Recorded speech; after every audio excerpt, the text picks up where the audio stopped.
Anyway, the challenge to online commentary is to sustain issues instead of jumping on bandwagon. How many people are still talking about the circ?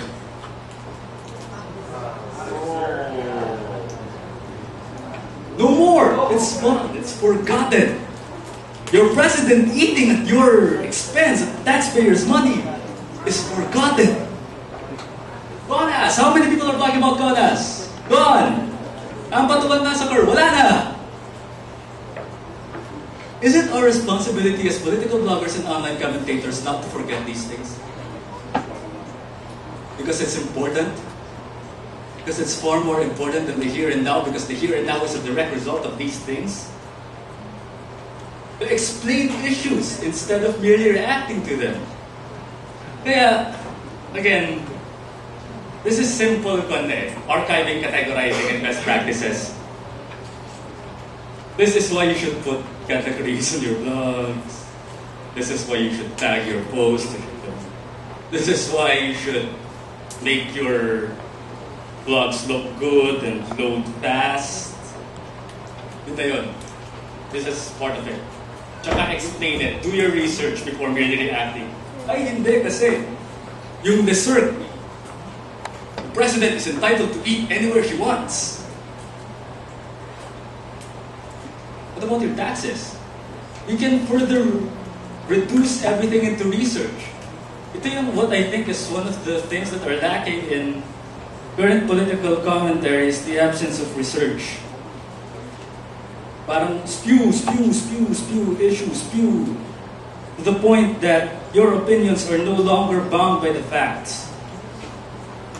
And that's sad. And in the end, in social media, what concerns us is the result. We can hype and talk about how important social media is, about how relevant it is, pero come the elections, if there is no such thing as an internet vote, it's useless. Conversion. You converse with people for the sake of converting them in small circles of influence. Oh, this is gonna hurt. Remembrance and recollection can help offset information overload in social media.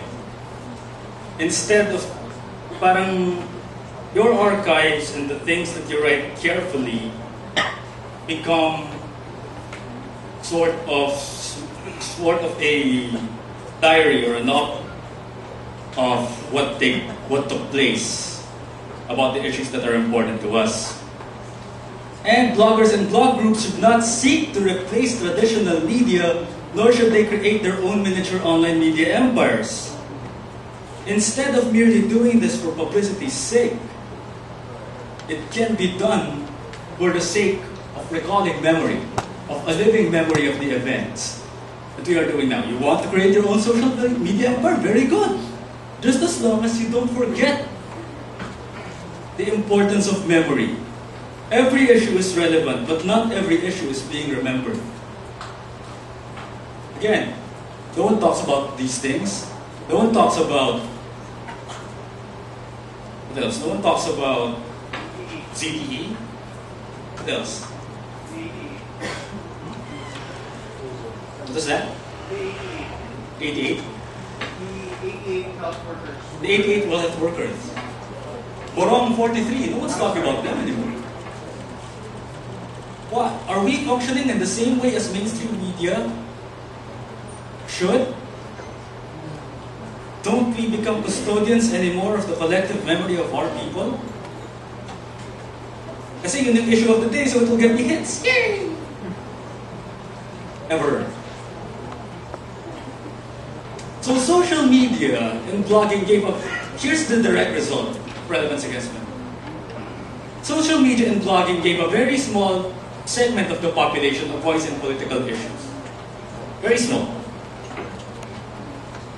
When you're in CDE, ABC, where you have constant access to the internet, you're 18 to 35,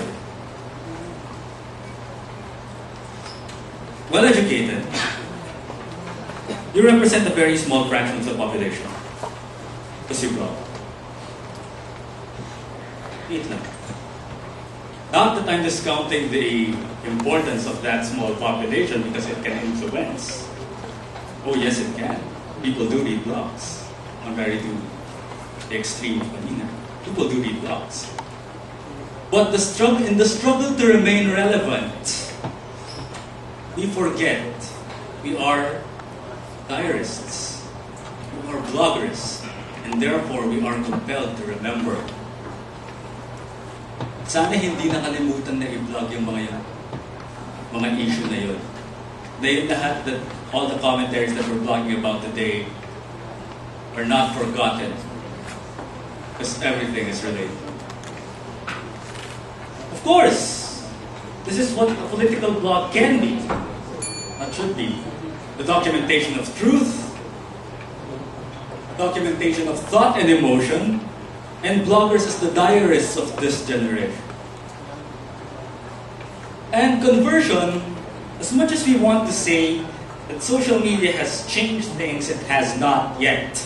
So that's why we should continue to sustain our investments in social media. So yun, summarize.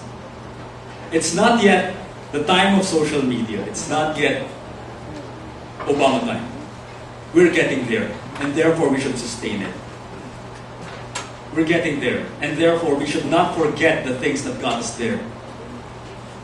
Enough of these bandwagon writing on politics. Enough of it. Let's start to focus on the issues that really mattered before. That mattered before, that were important, that affect us more than we think it does. And at the end of the day, all it really does, the end result is always conversion. Kung hindi nakaka-convert ang mga boto natin, wala rin. Ay, ang mga blogs natin. If it doesn't convert people's opinions for the better and actually does make social media extremely relevant in the Philippines and make it the Obama effect, wala rin. And, so blog.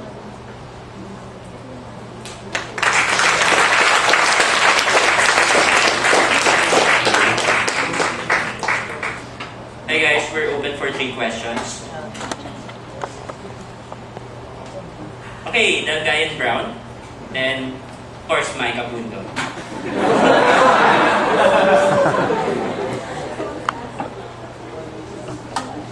Hi, my name is Ryan, and that was a really interesting talk.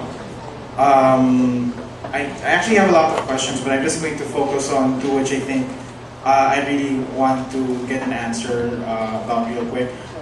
You're basically talking about forming people's opinions and conversion. Now, I myself do get really involved in terms of politics. I'll be trying to tweet about this or that, and I want to relate about the experience I had when the Morong 43 issue first came out.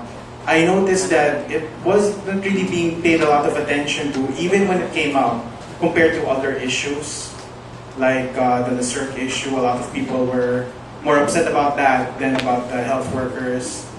And the other thing was, in fact, some people were acting like, in fact, it was the health workers' fault. Like, they were already presuming that the military was right. And I'm sorry, I'm getting really political about this. But what I'm saying is, in a situation like that, I kind of felt helpless. How are you supposed to deal with a situation where you're dealing with people who have different opinions from you, where you're clearly in disagreement? And how do you deal with the even bigger issue, which is when people are ignoring what you're doing? Oh, yun. Because for one, when you're dealing with disagreement, that's the whole point of ideas should always be tested in the crucible of debate. So you have to stand firm, you have to keep writing. It does get annoying actually to respond to commenters who don't agree with you, right? But just keep on it.